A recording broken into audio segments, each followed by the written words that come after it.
జీడిపప్పు వచ్చింది. నాకు వచ్చింది. 4 వచ్చాయి. నేనేటా 4 వచ్చాయా? మీరు చాలా అదృష్టవంతులండి, మీరు చాలా పుణ్యాత్ములు.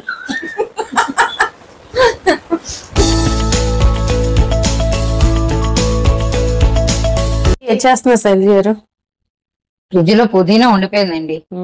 పుదీనాతో రైస్ చేస్తే మా చిన్నోడికి బాగా ఇష్టం. చేసేది స్కూల్ నుంచి వస్తాడు కదా, ఆకలితో వస్తుంది. జ్యూస్ ఏదో చేస్తాను. తిన్న తర్వాత ఒక గ్లాస్ జ్యూస్ చేసుకుంటే సరిపోతుంది. శైలజ గారు, పుదీనా రైస్ కి చాలా తక్కువ ఇంగ్రీడియంట్స్ తో చక్కగా టేస్టీగా చేసుకోవచ్చండి. ఏం లేదు, కొంచెం శనగపప్పు, మినపప్పు, ఆవాలు, జీలకర్ర, కొంచెం జీడిపప్పు, పచ్చిమిర్చి, కరివేపాకు, ముఖ్యంగా కావాల్సింది పుదీనా, కొంచెం కొత్తిమీర, అంతే. రైస్ కుక్కర్ లో పెట్టినా వార్చుకున్నా పొడి పొడిగా కొంచెం ఉంటే బాగుంటుందండి. ఇప్పుడు మిక్సీ జార్ తీసుకుని అందులో కొత్తిమీర తీసుకుందాం.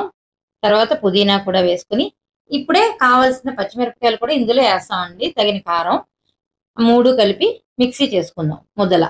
కొద్దిగా కొంచెం ఇందులో సాల్ట్ వేసుకుంటే చిన్న టేస్ట్ ఉంటుంది. చూసారు కదండి, వీటిని ఇలాగా మిక్సీ చేసుకుంటే ఇలా ముద్దగా గ్రీన్ గా వచ్చింది. చూసారా? స్టవ్ వెలిగించుకుని కడాయి పెట్టుకోవాలండి. ఇందులో కొంచెం నూనె పోసుకుందాం. ఇప్పుడు కొంచెం చూసారా, నూనె హీట్ అయ్యింది కదండి. ఇప్పుడు పోపులు వేసుకుందాం. శైలజ గారు, చెవులీలు భలే ఉన్నాయండి. చంద్రుడిపై సూర్యుడిని ఎక్కించారు, సూర్యుడిపై నక్షత్రాలను ఎక్కించారు. భలే ఉన్నాయి. బాగున్నాయండి. ఏంటండి ఇది, స్నేహబంధమా? కాదు, చున్నీ బంధం. నూనె వేడెక్కింది కదండి. ఇందులో శనగపప్పు, జీడిపప్పు, మినపప్పు, జీలకర్ర, ఆవాలు అన్ని వేసుకుని ఒకసారి వేయించుకుందామండి.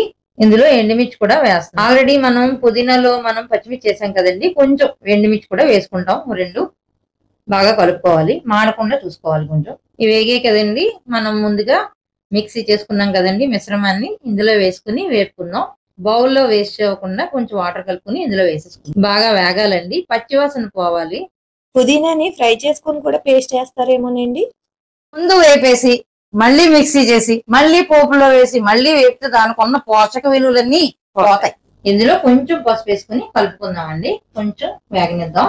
పుదీనాతో ఏది చేసినా గానీ కొంచెం ఇందులో పంచదార వేసుకోవాలండి, లేకపోతే అందులో కొంత ఒగరు ఉంటుంది. ఆ ఒగరు పోవాలంటే ఈ పంచదార కంపల్సరీ. ఇందులో 2-3 స్పూన్లు నెయ్యి వేసుకుందామండి. ఇప్పుడు ఇవన్నీ కలిపి వేగుతుంటే మంచి గుమగుమలాడుతుంది. చూసారా సువాసన? ఇందాక మిక్సీలో కొంచెం సాల్ట్ వేసామండి. ఇప్పుడు కావలసిన సాల్ట్ మనం కలుపుకుంటాం. ఇప్పుడు సాల్ట్ వేసి దీన్ని కొంచెం వేపుకోవాలి. వేపుకున్న తర్వాత ఇప్పుడు రైస్ తీసుకుని ఇందులో మిక్స్ చేసుకుందాం.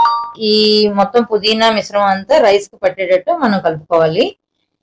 ఇప్పుడు ఇందులో ఇంకా మనకి రైస్ పడుతుంది. ఉన్న రైస్ కూడా కొంచెం వేసుకుందాం. ఎక్కడ పొడి పొడిగా లేకుండా మొత్తం కలిసేటట్టు కలుపుకోవాలండి. చూసారు కదా, అంత గ్రీన్ గా వచ్చింది. ఆహా, గుమగుమలాడే పుదీనా రైస్ రెడీ.